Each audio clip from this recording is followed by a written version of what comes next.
tal? Muy buenas tardes. Bienvenidos una vez más a un Futureando entre amigos. El día de hoy estoy muy contenta porque tenemos dos invitadas de lujo. Una de ellas es socia nuestra desde hace varios años y además es quien ha tenido esta bonita iniciativa de hacer este conversatorio. El día de hoy vamos a estar hablando de un tema muy interesante, la inteligencia estratégica. Sin duda, este tema es importante porque la inteligencia estratégica se ha convertido ya en una herramienta fundamental para el éxito de todo tipo de organizaciones, desde los estados, las grandes corporaciones, las organizaciones de la sociedad civil, en fin, todas las organizaciones están interesadas en la inteligencia estratégica porque justamente es una herramienta que nos permite ser más competitivos y más globalizados. Así que en este conversatorio vamos a discutir un poco sobre las perspectivas que hay en la formación en inteligencia estratégica en México. Para eso me da muchísimo gusto poderles presentar a nuestra especialista del día de hoy. Ella es la doctora Magdalena Alcocer. Magdalena Alcocer es doctora en Gobierno y Administración Pública por la Universidad Complutense de Madrid. Actualmente es asesora de seguridad regional para México y Centroamérica para la empresa de Securitas, que es una empresa global. Y, por supuesto, pues ella fue coordinadora y maestra en la licenciatura en Inteligencia Estratégica de la Universidad Anáhuac. Así que, doctora Magdalena, no podríamos estar más contentos de poder tenerla aquí. Bienvenida. Muchísimas gracias, doctora Sonia. Es un honor para mí. Me siento muy contenta de estar aquí con ustedes y pues muy agradecida contigo como directora del capítulo México de la Asociación World Future Society y también obviamente con la maestra Alma Lilia Campos. Muchas gracias por la invitación. También me da muchísimo gusto presentar a nuestra moderadora del día de hoy. Ella es Alma Lilia Campos. Como parte del servicio público, la maestra Alma Lilia se ha desempeñado en tareas de planeación institucional, organización y mejora administrativa, gestión y auditoría de la calidad y formación de personas en los ámbitos de la seguridad nacional y seguridad pública durante más de 25 años. Ella cuenta con el grado de especialidad en prospectiva, diseño del mañana, escenarios y estrategias por Centro. Y bueno, también su trabajo terminal de esta especialidad pues fue publicado en diferentes artículos, uno de ellos, el acceso de las mujeres a puestos de liderazgo en la institución policial en México. Alma, bienvenida y pues por supuesto este conversatorio es todo tuyo. Doctora, pues todo un gusto, un privilegio contar con tu presencia en esta charla de Futureando entre amigos, Futureando entre amigas. Y bueno, pues entramos en materia. Se dice que hoy en día vivimos en tiempos postnormales, postpandémicos, que se caracterizan por un incremento notable en los niveles de incertidumbre en los cuales se deben desenvolver las organizaciones de todo tipo, públicas, productivas, sociales, puesto que todas hacen frente a retos de complejidad, incluso grados variables de ansiedad frente a la volatilidad del entorno. Sé que vivimos tiempos VUCA, tiempos BANI, tiempos TUNA, ¿no? Yo los definiría tiempos de incertidumbre, complejidad y ambigüedad. Vivimos en tiempos de guerra, de acomodos geopolíticos muy importantes, tiempos de fake news, infodemia. Y en todo este marco, pues se suman fuerzas de cambio muy importantes como el cambio climático, la pérdida de biodiversidad, el serio cuestionamiento a los modelos productivos, modelos de producción y de consumo derivados del modelo capitalista, que ya muestran sus límites desde hace tiempo. Frente a ello, pues tenemos fuerzas como la emergencia de tecnologías disruptivas, como la inteligencia artificial generativa. No solamente hablamos de los chatbots tipo ChatGPT, hay otras, muchas tecnologías que están emergiendo, más las que vamos a ver. Me decía un tecnólogo justamente hoy que estamos enfrentando un cambio del cual apenas alcanzamos a vislumbrar sus consecuencias. Este entorno hace necesario que las organizaciones cuenten con capacidades de análisis que contribuyan a mejorar la toma de decisiones basadas en hechos contrastados no solo en el presente, sino también en su consistencia respecto a su capacidad de influencia a futuro. Es cierto que no podemos predecir los futuros porque el futuro no existe, pero sí podemos anticipar esas fuerzas de cambio, sus consecuencias y sobre todo los escenarios que nos permitan tomar decisiones de manera oportuna frente a esas consecuencias. Estimada Magdalena, tú has dedicado gran parte de tu trayectoria profesional a la enseñanza, al diseño y a la coordinación de la formación de especialistas en inteligencia estratégica, quienes deberán hacer frente a esos retos nada más y nada menos. Sabemos que estas habilidades no se adquieren de la noche a la mañana. Se requiere un esfuerzo continuado de inducción, formación básica, formación especializada y actualización permanente. Todo ello sustentado en principios éticos, doctrinarios, muy importantes que hay que ir revisando y actualizando constantemente. Mi primera pregunta, yo quisiera iniciar esta charla preguntándote, primero, ¿qué definiciones conceptuales habría que hacer? Puesto que la inteligencia estratégica, con todo lo que ha proliferado, aún no es del conocimiento de la generalidad de la población. Sería muy bueno precisar cuál es el sentido del término. Adelante, doctora, muchas gracias. Muchas gracias, estimada Alma Lilia. Mira, primero me gustaría precisar que en los temas de inteligencia, primero hay que decir que la inteligencia estratégica parte de marcos teóricos anglosajones. Es el paso número 1 que tenemos que establecer, sobre todo en los países latinoamericanos, porque no es nuestra primera referencia los marcos, digamos, que hayan generado nuestros propios países. Entonces, si tomamos en cuenta y si tuviéramos una línea histórica de cuándo partimos propiamente del estudio de inteligencia, pues prácticamente nace en 1947 con el Acta de Seguridad Nacional en los Estados Unidos de América.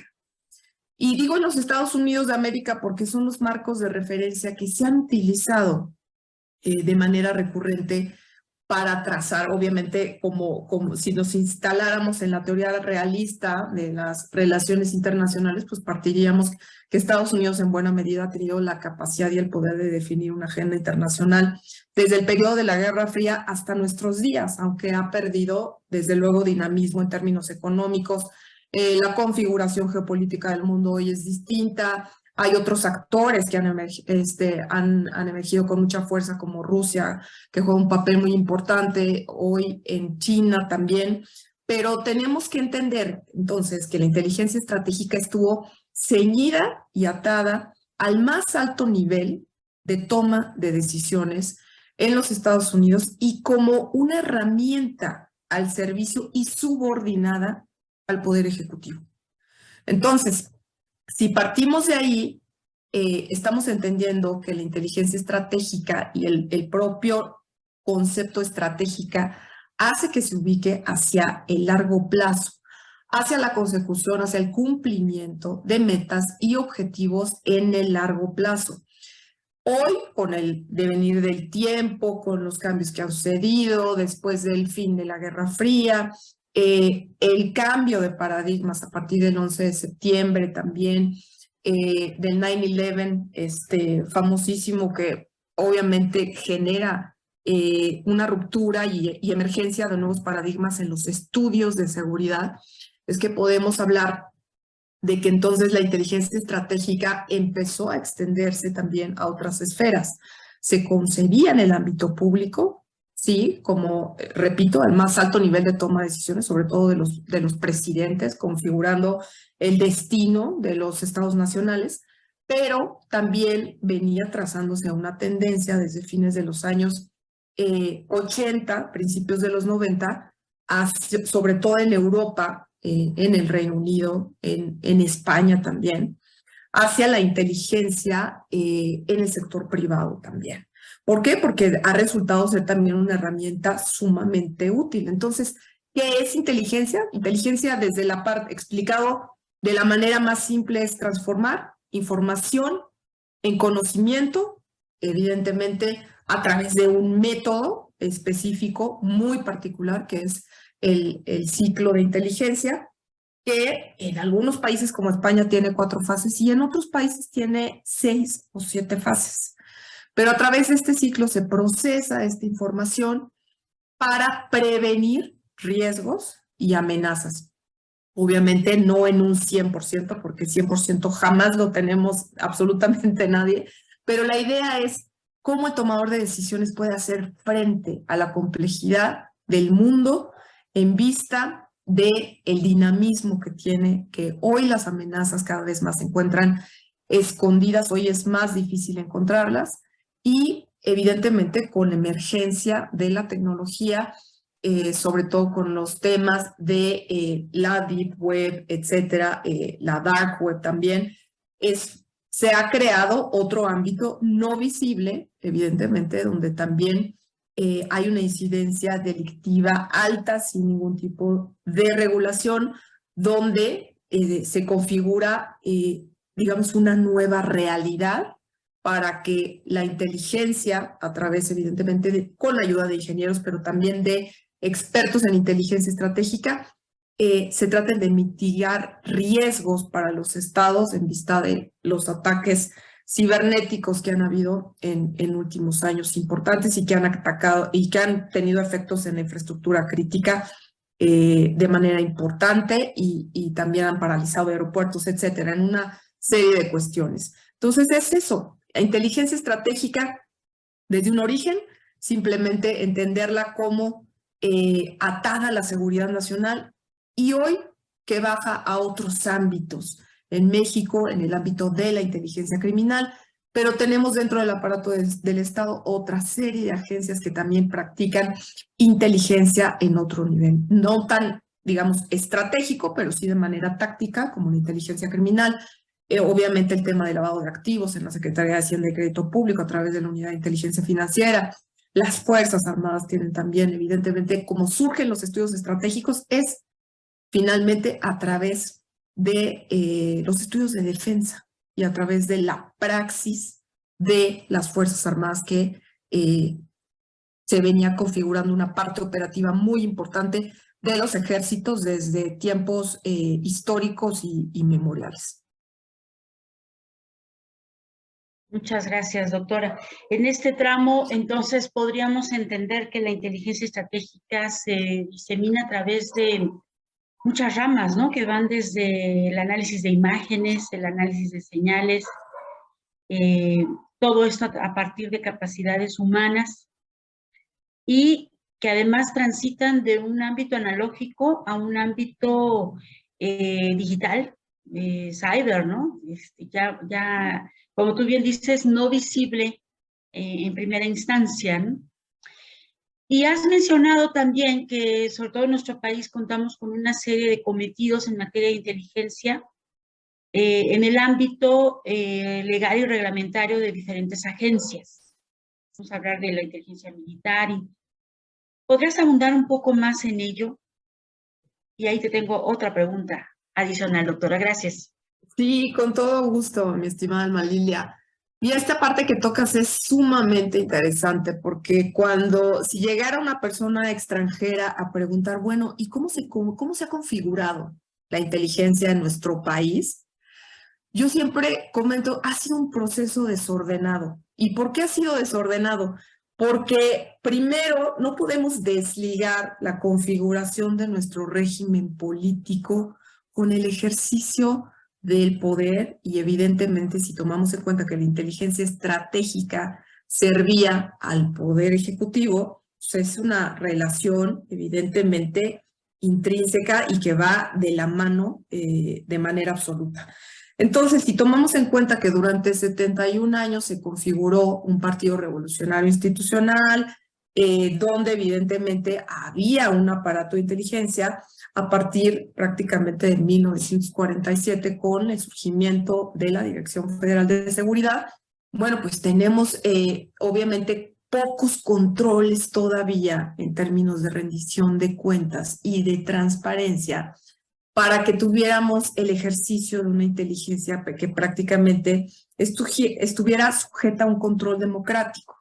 Prácticamente teníamos servicios de inteligencia que funcionaban más al servicio del poder ejecutivo pero sin controles. Prácticamente siempre ha habido en los temas de inteligencia una tentación del Poder Ejecutivo para hacer uso de los servicios de inteligencia, no necesariamente para servir a la nación, a los intereses nacionales, a los objetivos nacionales, sino para utilizarlo en beneficio propio o de su camarilla política, pues para identificar amenazas, adversarios, etcétera. Entonces, si tomamos en cuenta como una estrategia, si tuviéramos un tablero, no fue utilizada en términos para el servicio de los gobernados, como se debería hacer en un Estado democrático.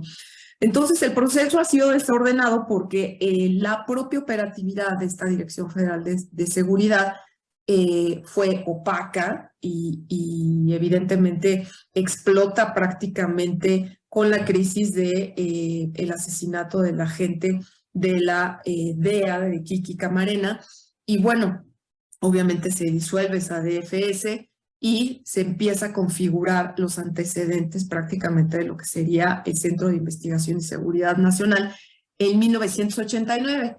Y prácticamente después de ese 1989, la ley viene años después, porque viene hasta el año 2005. Es decir, no había un marco. Entonces, cuando todo el mundo, cuando le expliques a alguien, ya teníamos la agencia, pero no teníamos el marco legal, pues la gente se queda, ¿cómo es posible? Por eso digo que es un proceso desordenado. Y después del marco legal, pues hemos tenido otra serie de cambios que han hecho que nuestras políticas no sean estratégicas, justamente. Y al no tener políticas estratégicas en términos del Estado mexicano, pues viene un nuevo presidente, genera un nuevo Plan Nacional de Desarrollo y quizá hay un nuevo nombramiento de otra agencia para tener otras capacidades, porque resulta que la narrativa que se crea a nivel político es denostar lo que hizo el presidente anterior y volver a empezar. Y así vivimos los mexicanos cada 6 años configurando nuevos planes y muchos esfuerzos en términos de presupuesto, de servidores públicos, de muchísimo trabajo que no necesariamente va formando un capital acumulativo que sume a los esfuerzos para combate a la delincuencia organizada y a una serie, y a fortalecer evidentemente capacidades tanto técnicas como operativas de las agencias estatales. Entonces pareciera que estamos como un barco, las agencias de seguridad están como un barco justamente sujeto a como esté la marea, ¿no? Entonces eso hace muy compleja la operación para Fuerzas Armadas, para los operadores del sistema de seguridad, porque no hay certidumbre.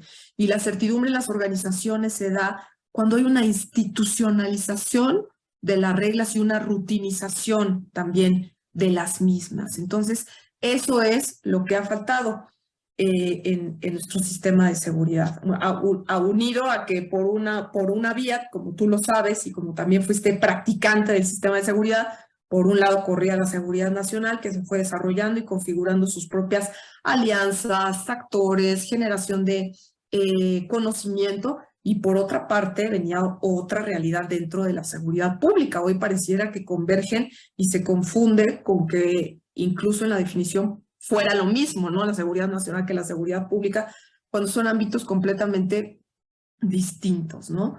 Entonces, eso es lo que tendría para decirte en ese sentido, que es justamente nos falta una visión estratégica de Estado, como lo tienen a lo mejor países que llevan en los tiempos de la seguridad muchísimo más años que nosotros, ¿no? Empezó con departamentos policiales y hasta 47 en Estados Unidos. En 1815, imagínate, empezaban los primeros departamentos policiales en los Estados Unidos, pero llega hasta 1947 prácticamente la creación de ese aparato de seguridad nacional, utilizando la inteligencia estratégica como una herramienta para el presidente de la República para trazar esos objetivos de hacia dónde va el país a largo plazo y cómo mitigar los riesgos y amenazas y cómo llevar a buen puerto, donde, como ustedes hacen los futurólogos y expertos en prospectiva de World Future Society, ¿a dónde queremos llevar esta organización?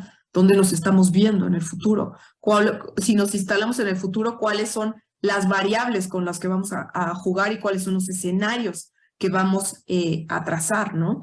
Hoy está convergiendo tanto las ciencias sociales como las ciencias duras. Los actuarios y todos los estudios tan importantes que hacen, sobre todo en términos de ocurrencia de accidentes, en términos de índices económicos, indicadores, bueno, pues lo mismo se está haciendo ya con el Big Data y generando visiones 360 grados, tanto expertos en inteligencia que poseen el método, que recopilan esa información, pero que necesita también la intervención ahora de gente que maneje grandes cantidades de datos como el Big Data, justamente porque es imposible que un cerebro humano pueda procesar todo lo que hay hoy en fuentes abiertas, ¿no? O en open sources, como se dice en inglés. Claro. Y bueno, ello nos viene a refrendar la noción que tenemos ya clara, ¿no? De que estamos enfrentando tiempos de gran complejidad que ya se venían anunciando justamente desde aquella década final del siglo XX, cuando muchas personas tuvimos el privilegio de incorporarnos a esas agencias que justamente apuntaban hacia la profesionalización de la inteligencia civil. Y fue cuando buscábamos el paso de la policía política a cuerpos más especializados, más profesionalizados, donde se incorporaban personas, como es el caso de la voz, ¿no? Ya con formación universitaria. Y algo muy interesante, nos incorporábamos las mujeres. Antaño mencionaste una de las agencias origen en nuestro país, de lo que podríamos decir hoy en día una labor de inteligencia civil. Pues era policía política y además eran organizaciones fundamentalmente formadas por hombres, era una extensión de estos organismos masculinos y masculinizantes, ¿no? Es un rasgo que distingue también a la organización policial. Y bueno, por no haber mujeres, había mecanógrafos, había taquígrafos, había archivónomos, con tal de que no hubiera mujeres. Y hoy justamente, vamos a volver a esa pregunta más adelante, pero la parte que quiero resaltar justamente en todo ese entorno que bien nos describes de un origen caótico, que ya me respondiste a la pregunta, ¿hablaríamos de una comunidad de inteligencia en México? Creo que esa es una aspiración que todavía no alcanzamos a consolidar, pero sí se han logrado consolidar algunas metas, algunos logros importantes en materia de profesionalización.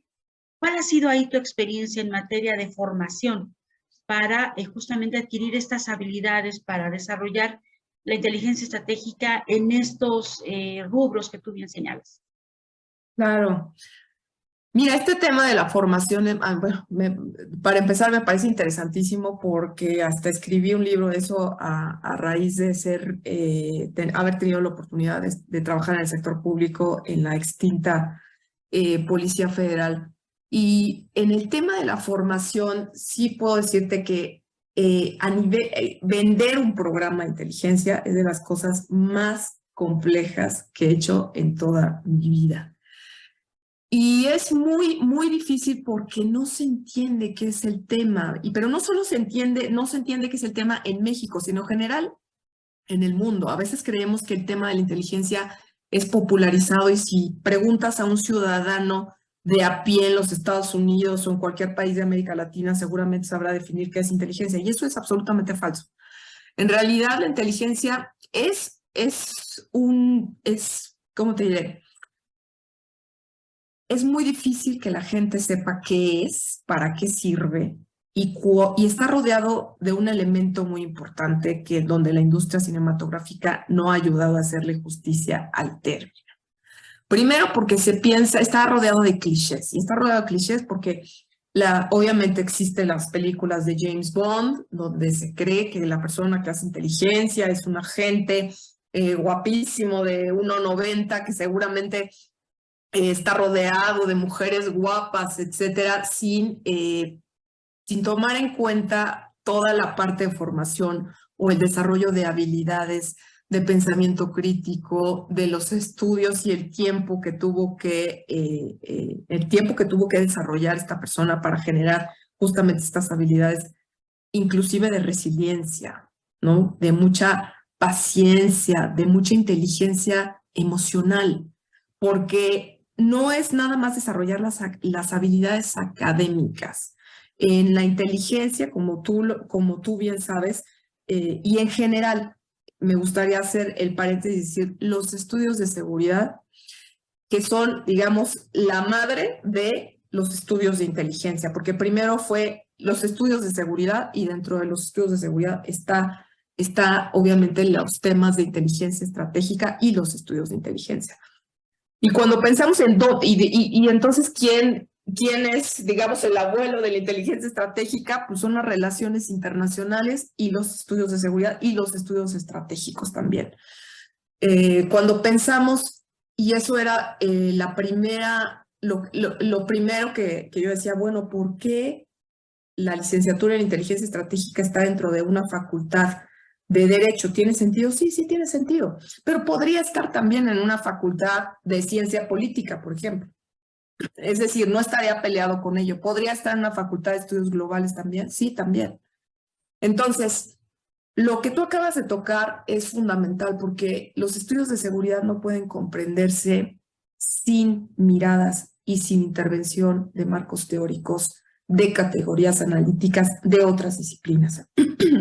Por eso los estudios geopolíticos tienen su origen en la teoría de las relaciones internacionales, la propia inteligencia estratégica, obviamente en los estudios estratégicos, que también hablamos de los estudios de defensa, de Karl von Clausewitz, hablamos de Sun Tzu, hablamos de estrategias militares, pero que tenían una vertiente operativa sin ciclo de inteligencia para procesar la información. Y esta es una diferencia muy importante que hay que tomar en cuenta. Entonces, ¿cuál ha sido la experiencia? No, la experiencia es que la gente en general no sabe qué es inteligencia, para qué sirve. Se ha vuelto es un tema de nicho. Un día hablando con un especialista en inteligencia y en temas de seguridad, Alejandro Houck, le decía, bueno, Alejandro, entonces, ¿qué hay que hacer? Me decía, este tema es de nicho, es muy difícil venderlo. Le decía, bueno, entonces, ¿cómo le vamos a hacer para extenderlo y para crear una concientización y para crear una comunidad de inteligencia? Porque esa es la pregunta, digamos, más importante que todos los estudiosos nos hacemos. ¿Cuál va a ser el futuro de esto? ¿Qué vienen las nuevas generaciones para que puedan empujar esto? O sea, ¿o qué se necesita que se desarrolle en el ámbito privado para que pueda crecer desde ahí, ya que desde el público nos encontramos siempre en permanente transformación y parecería que los cambios no pueden ser duraderos? Claro. Entonces, ¿tendrá el cambio impulsado desde el sector privado? Una de las preguntas que podemos hacernos, ¿no? Que nos hace falta anclarnos mucho más en enfoques de sostenibilidad, ¿no? Que van muy de la mano con el enfoque de largo plazo, con el que iniciaste, que finalmente hace converger la inteligencia estratégica con los estudios de prospectiva. Claro. Me regreso un poco a tu obra, a este texto que tuve el honor de estar presente cuando lo presentaste. Está publicado por parte del INAH y, según entiendo, está derivado de tu tesis de doctorado. El texto se llama, está publicado en 2019, se llama Profesionalización de la Policía Federal en el marco de la Iniciativa Mérida 2009-2012. Y ahí señalas un concepto que a mí, déjenme decirle a nuestra audiencia, si alguien me dio una clase maravillosa acerca del tema de gobernanza, la doctora Alcocer hace un desglose del devenir del concepto y de sus diferentes vertientes. Y uno de ellos, una de esas vertientes que tú retomas es justamente el de la gobernanza policial. Señalas que es preciso entender a este tipo de gobernanza como el conjunto de procedimientos y métodos dirigidos a cumplir eficientemente, en este caso, la función policial, y comprende asuntos de management como elaboración de políticas, implementación, determinación de prioridades y estrategias, estándares y disciplina interna. Incluye interacción con el gobierno y otros cuerpos externos, en el contexto de lo que bien señalas, la rendición de cuentas formal. Yéndonos un poco más allá de la gobernanza policial y hablando en general de esa gobernanza que requeriríamos en materia de inteligencia, especialmente frente a las fuerzas de cambio que las organizaciones de cualquier tipo están haciendo frente hoy en día, ¿cuál es tu perspectiva respecto a estas posibilidades de pensar en términos de gobernanza? ¿Qué quiero decir? El tema, como bien señalaste, el tema de la inteligencia no le atañe únicamente a gobiernos. El hacer frente a riesgos, amenazas y peligros, incluso como lo estamos viviendo hoy en día, es un tema que ya le interesa, le debe interesar más a a la iniciativa privada y que ya está también en las mesas de análisis de las organizaciones sociales, porque esas organizaciones sociales hacen frente a muchas de las consecuencias que se derivan de estos peligros y de estas amenazas y de no atender oportunamente estos riesgos. Entonces ya los están anticipando. ¿Cómo ves tú este enfoque de hablar más de gobernanza en materia de inteligencia? ¿Qué nos puedes decir al respecto, Magda? Claro que sí. Mira, como bien dijiste, cuando hablamos de gobernanza hablamos también de un proceso ordenado, hablamos de esquemas horizontales. No podemos partir de viejos modelos donde el gobierno o el Estado se erigía como actor único o el único interlocutor para crear una serie de mensajes e imponer una serie de visiones en términos de cómo vamos a gestionar y a operar la seguridad. Si partimos de la gobernanza como toda esta serie de procesos de management, estamos hablando de un elemento fundamental que nos falta en América Latina y es evaluación. Entonces, nos falta fortalecer en la parte de gobierno, evidentemente, porque pagamos impuestos y porque debe haber una rendición de cuentas y una transparencia de nuevo en un Estado democrático, rendición de cuentas, pero evaluación también de las políticas públicas, porque cuando llega la oferta programática y hay elecciones, bueno, todo el mundo está, los candidatos están explicando a detalle, pero cuando terminan, nadie explica a detalle y tampoco hay un ejercicio serio en términos de evaluar qué se hizo mal y cómo podemos dar continuidad. Justamente por esta falta de visión estratégica que de nuevo vuelvo a poner sobre la mesa y por esta mala práctica de dar carpetazo a ese anterior Plan Nacional de Desarrollo, que es mi antecesor, y yo llegar con el mío diciendo tengo la verdad absoluta y ahora sí vamos a hacer las cosas bien. Parece que tenemos que tener una madurez política y una mayor institucionalidad en términos de pensar ya que las amenazas aquí están, el mundo complejo lo estamos viviendo, el avance de la tecnología es irreparable y nadie va a frenarlo, es más bien cómo vamos a gestionar el presente a través de la inteligencia. Y es por eso que hay una ventana de oportunidad enorme para seguir creando concientización dentro de las escuelas y pensar que también la educación está destinada a cambiar.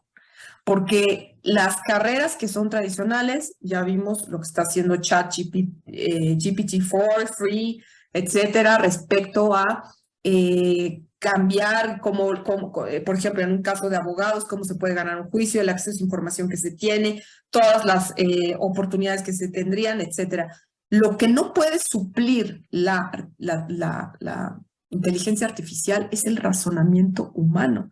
Y es ahí donde los analistas de inteligencia tienen una oportunidad y también actores desde distintas trincheras, volviendo a pensar en este esquema vertical y de gobernanza, es alianzas, más alianzas, gobierno, iniciativa privada, sociedad civil, estudiantes, a extender la inteligencia, porque el tema de inteligencia sí ha sido un tema de élites, al que evidentemente, como toda la educación en su más alto nivel, es de élites, pero necesita hacerse extensiva si queremos tener un mundo mucho más horizontal, con mayor gestión de redes y evidentemente esta herramienta es imprescindible para lograr objetivos, pero sobre todo para prevenir amenazas de inseguridad, proteger a poblaciones. Cuando uno ve los documentos de la ONU respecto a los protocolos, los análisis de riesgos, bueno, el mundo no pinta como algo muy halagüeño, ¿no? Es un mundo lleno de inundaciones, ciudades inundadas, deterioro del medio ambiente, incendios, temblores, que ya está aquí, ya lo vivimos. Entonces, los sectores más vulnerables son los menos favorecidos y los que sufren mayor desigualdad, sobre todo en nuestros países latinoamericanos, que es la segunda región más violenta del mundo. No, me parece que más bien es la primera. Entonces, sí, es la primera. Sí, ¿qué esperamos? Más bien, ¿qué esperamos para extender esto dentro de las aulas o dentro de las organizaciones, cursos y más cursos? Ahí está, sin esta horizontalidad de distintas disciplinas, gente que estudiamos ciencias sociales, pero también matemáticos, pero también actuarios, pero también ingenieros, difícilmente vamos a poder gestionar el futuro. Claro, acabas de mencionar una palabra importantísima, gestionar el futuro. Y es aquí donde el entramado de conceptos y de prácticas y de condiciones que determinan la necesidad de actuar con base en un enfoque estratégico converge con la perspectiva estratégica, dice el doctor Miklos, ¿no? Que de hecho a la perspectiva le podemos ir quitando el adjetivo de estratégico porque de suyo lo es.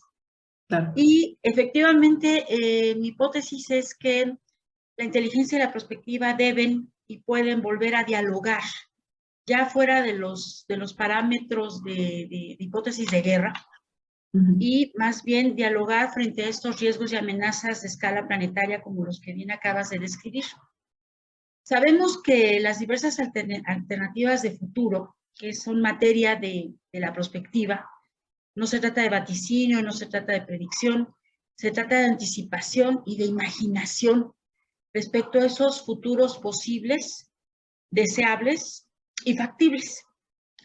Desde tu experiencia, ¿cuáles son esas habilidades que hoy en día, hablando de esa formación elitista, pero que necesita hacerse más expansiva para, sobre todo pienso yo en capacidades organizacionales?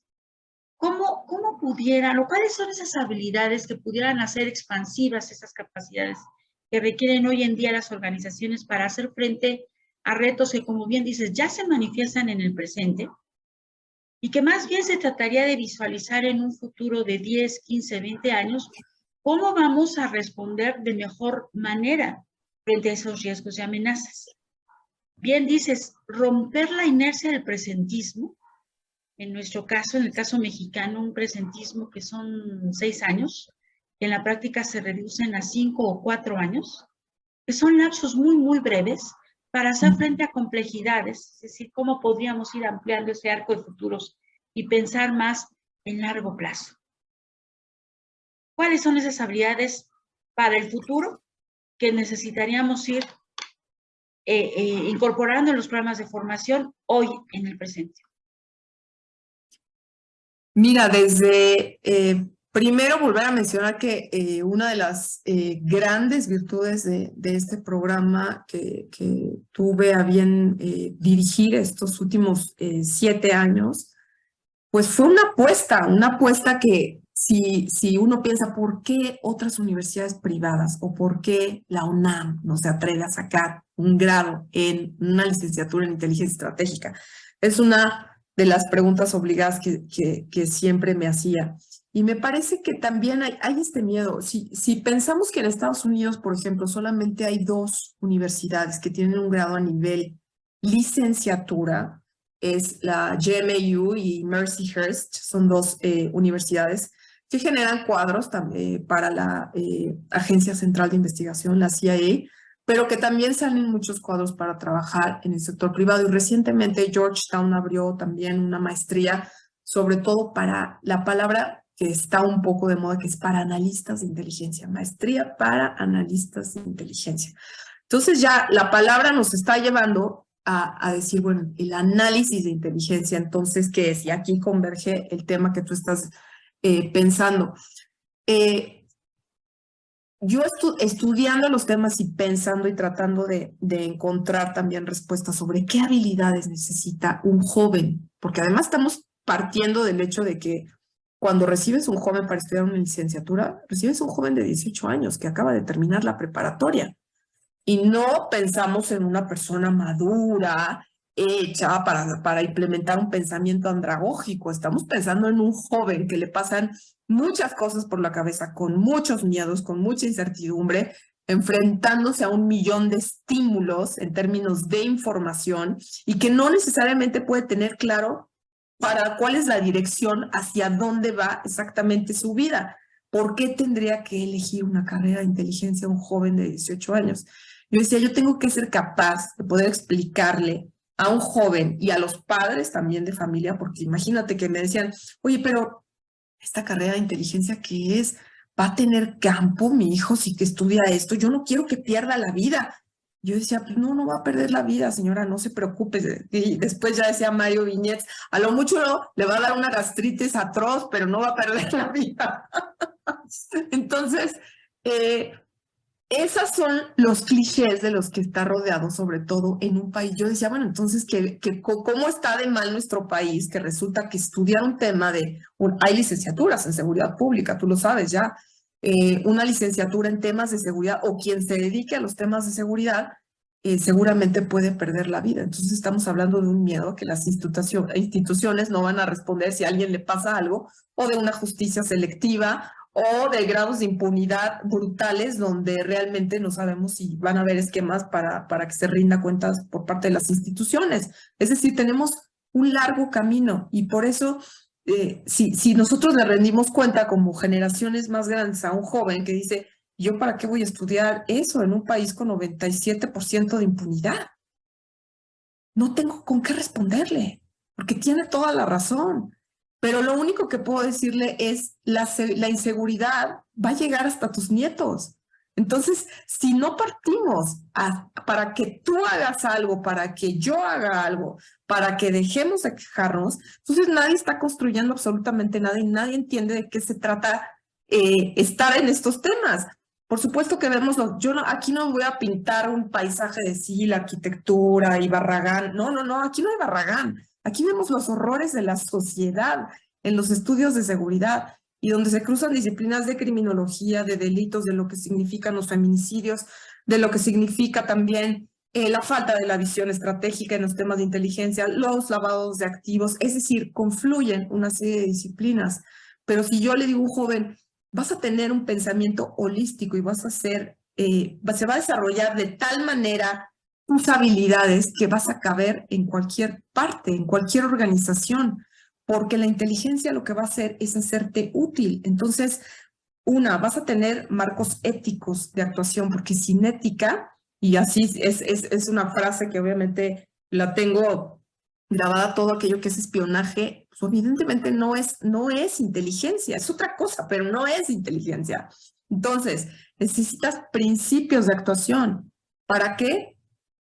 Para conocer las leyes, para que sepas en qué terreno estás operando, pero para que sepas también que han habido casos en inteligencia donde el Estado también le ha fallado a sus agentes de inteligencia. Es decir, hay una relación inversa.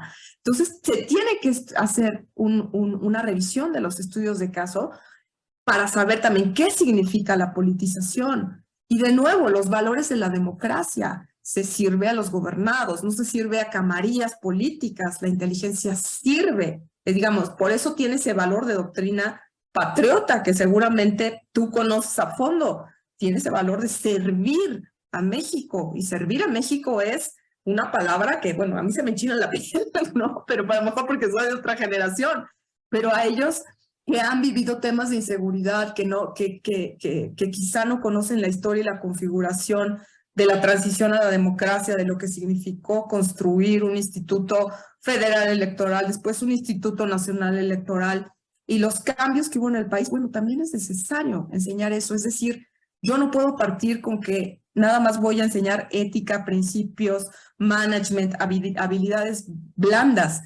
Necesito enseñarles la película completa de lo que es este país y que sepan qué significaron los 71 años del PRI, pero cómo transitamos a la democracia, cuál es el valor de la democracia, de la participación ciudadana, de la generación de cultura política, porque eso ayuda también a la seguridad, de los presupuestos, de la prevención del delito. Es decir, tienes ahí una gama de temas amplísima que sería imposible hacer una profundización absoluta en todo, pero que se tienen que mencionar. Y esto es disciplina, disciplina, disciplina para generar esas habilidades. No puedo formar a una persona que quiere estudiar inteligencia si no le gusta leer. Por eso lo preguntaba desde un inicio. ¿Te gusta? No, doctora, yo la verdad, no, esta carrera no es para ti. No gastes dinero. Claro, claro, y ahí converge con los estudios de futuros y la perspectiva estratégica. Abrevan de la teoría social. igual yo también digo a mis alumnos, si a usted no le gusta leer, perdón, pero ciencias políticas no es lo suyo, prospectiva no es lo suyo, porque hay que abrevar mucho y además estar atento a los cambios y a las renovaciones, ¿no? Con ese pensamiento crítico. Y además hacer frente a la noción del tiempo, no es la misma que tenemos tú y yo, la que tendría un joven, una joven recién egresado de la preparatoria, porque su dimensión temporal es muchísimo más corta. Esto por su mismo desarrollo cognitivo, el mismo desarrollo de su cerebro, es normal. Su perspectiva de futuro es muy corta, es muy breve. Para ellos 5 o 10 años es demasiado tiempo, es muchísimo tiempo. Ellos están más en lo inmediato. Y creo que el reto se complejiza mucho más si además haces frente a juventudes que pueden ser que vivan bajo cierto grado de trauma, que ya han vivido las violencias o que las han palpado en otros ambientes. Yo vi, por ejemplo, atestigué cómo proliferaron las tesis y los estudios en materia de seguridad pública en el Tecnológico de Monterrey, después de los sucesos de Monterrey respecto a los 2 jóvenes que fueron confundidos con sicarios, ya que estamos hablando de hechos probados, fehacientes, que se pueden consultar. Y esto significó un hito, un punto de inflexión en la formación de los jóvenes. Yo pude platicar con muchos de ellos que se incorporaron al ámbito de la seguridad pública y cómo fue que este suceso les llamó hacia los estudios en materia de seguridad pública. Y si a ello le añadimos la noción de riesgo a largo plazo, creo que la tarea de la formación se complejiza mucho más. Completamente de acuerdo contigo, Alma Lilia. Además, bueno, el pensamiento crítico y la habilidad de análisis, tú sabes que no se hace necesariamente en una licenciatura, y te pareciera ya que la licenciatura no es suficiente. Es decir, yo siempre les digo, para esta carrera se requiere una persona que diga, no hay fin para conocer, y una humildad absoluta, ¿no? Como siempre lo ha subrayado también Mario, Mario Viñets en sus artículos, ¿no? Que me parece de una producción. Yo siempre digo, Mario, tú tienes que escribir un libro porque de verdad a mí en lo personal me ha enseñado, me abrió un mundo completamente distinto, y tiene una habilidad para explicar lo complejo con peras y manzanas, ¿no? Entonces, eso, pensamiento crítico que se tiene que desarrollar como toda habilidad, Fíjate que leyendo. es un punto maravilloso. Creo que como parte de los logros y avances de lo que también podemos constatar como positivo, creo que se ha ido conformando una red, un network muy interesante de personas que vienen desarrollando contenidos, como es tu caso, a partir de sus tesis, sus investigaciones, su propia práctica en la docencia, en la propia producción de inteligencia. Muy interesante, que dialoga en el INAP, dialoga en diferentes universidades, y de ahí va y viene, ¿no? De la academia a las agencias, y va permeando poco a poco la producción que está al alcance del público. Y bueno, no sé si quieras ahondar en este aspecto en particular, porque a mí me parece muy positivo constatar cómo estos nombres brincan, van de un foro u otro, ¿no? Nos encontramos nuevamente con estos viejos maestros, de los que hemos aprendido mucho y que hoy dialogamos con ellos de una manera muy afable, muy interesante. ¿Cómo lo ves tú, esta comunidad? Mira, nos falta ampliarla, ¿no? Nos falta ampliarla porque el mundo de la seguridad, siempre has escuchado esta frase, el mundo de la seguridad es muy pequeño. Sí, es muy pequeño. Es muy pequeño, y el de la inteligencia todavía es más pequeño. Es mínimo, es muy pequeñito. ¿Qué hace falta? De nuevo, gobernanza. ¿Cómo extendemos estos temas con sector privado? De pronto las gentes que estudiamos ciencias sociales nos metemos en nuestro caparazón y solamente es los temas estatales, los temas macro, pero dejamos también, es decir, hay que invitar a dialogar a los practicantes de la seguridad privada también. Es muy importante.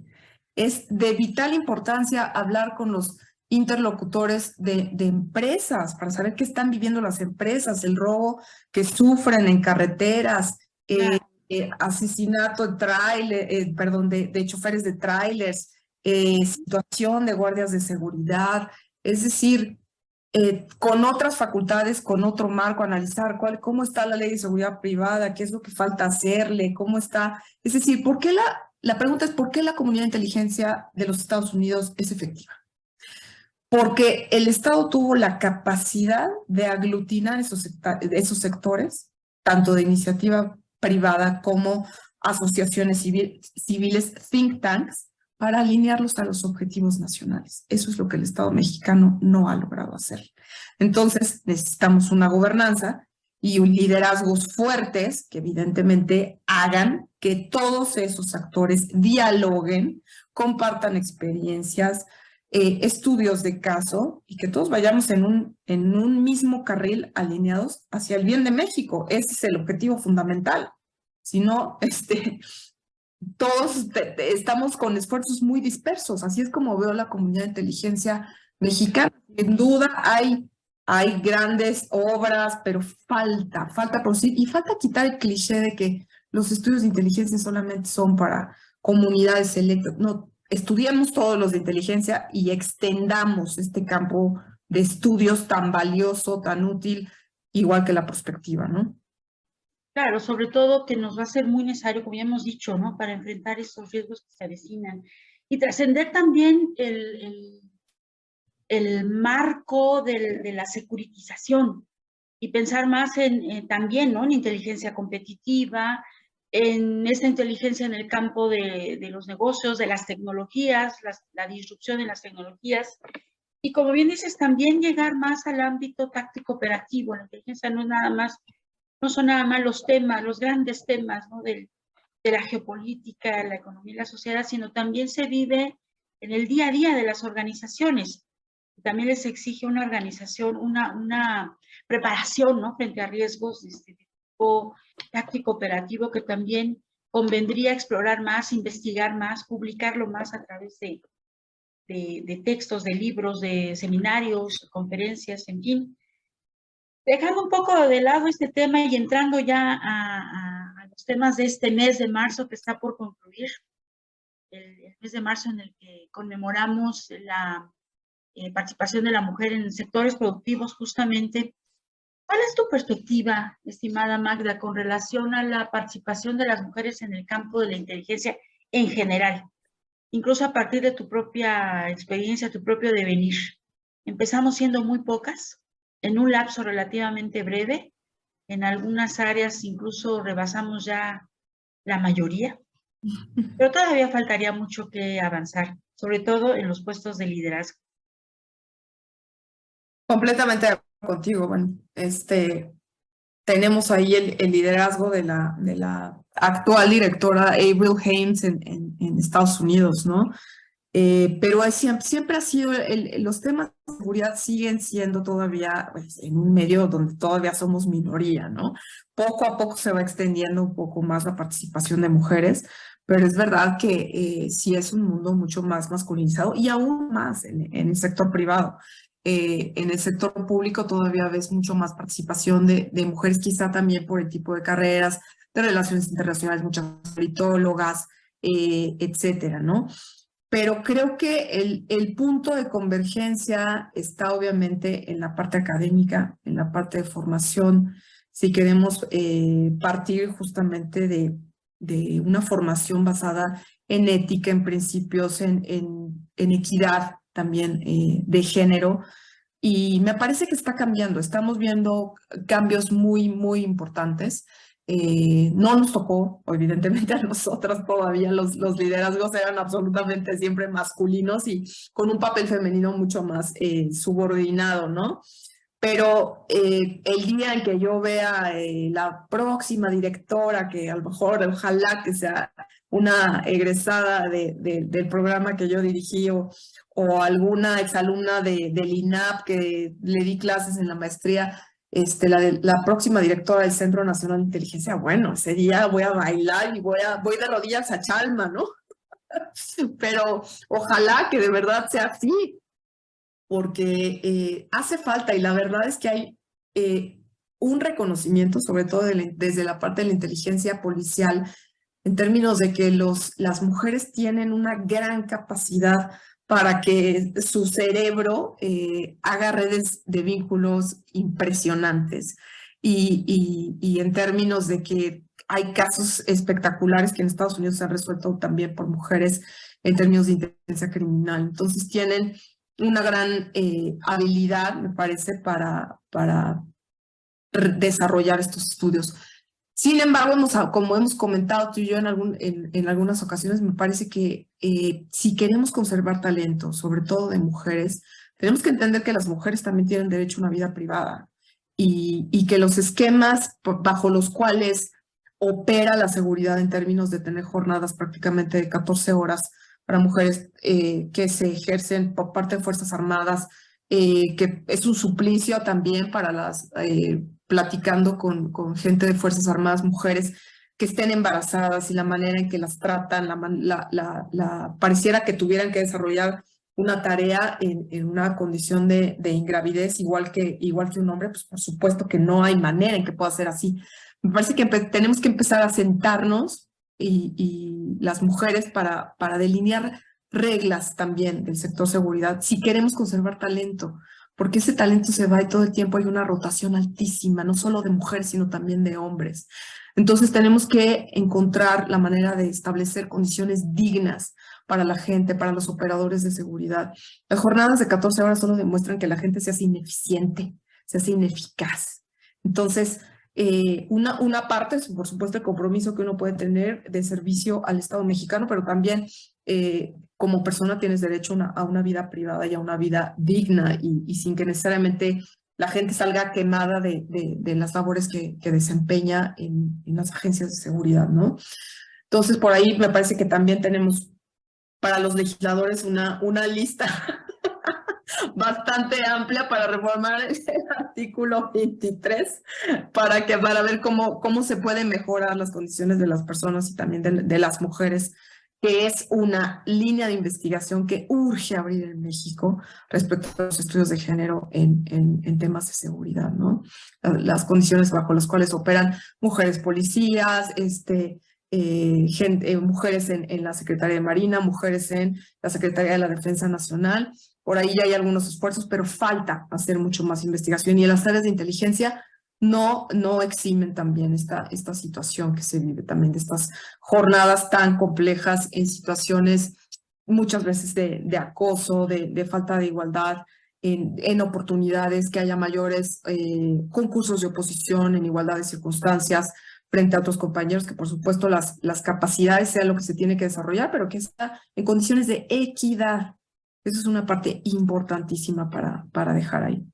Claro, una cabal comprensión de lo que quieren decir las acciones afirmativas como las cuotas.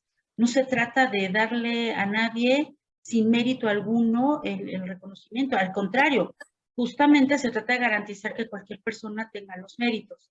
Y como normalmente estamos desestructurados en el ámbito del ascenso con relación a las relaciones genéricas, pues hay que hacer la acción afirmativa para que asciendan las mujeres. Totalmente de acuerdo, parte de mi investigación en el caso de la Policía Federal consistió justamente en analizar las condiciones en las cuales las mujeres ascienden a los puestos de decisión estratégica. Ellas tienen muchas responsabilidades, toman muchas decisiones de corte estratégico, ejercen un liderazgo cotidiano, permanente, pero no quiere decir que estén en la cúspide de la pirámide.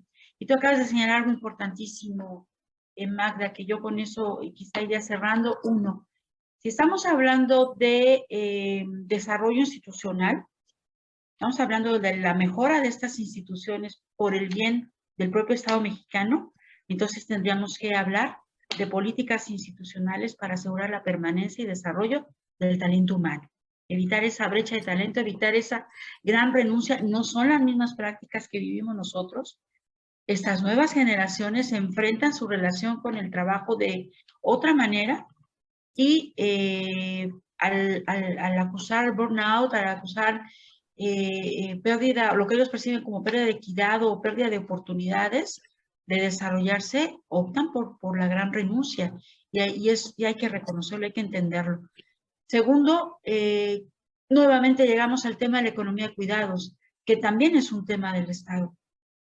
Y tercero, como iniciaste señalando con mucha claridad, la rendición de cuentas en el ámbito de la inteligencia es también un tema de efectividad y no puede haber efectividad ante la falta de equidad y de igualdad.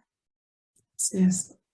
Mi estimada Magda, de veras siempre es un placer charlar contigo. Gracias por tu generosidad, por compartir de manera tan abierta, tan comprometida y tan entusiasta, además, toda tu experiencia, tu expertise, tus conocimientos, que son muchos. Es un placer enorme siempre charlar contigo.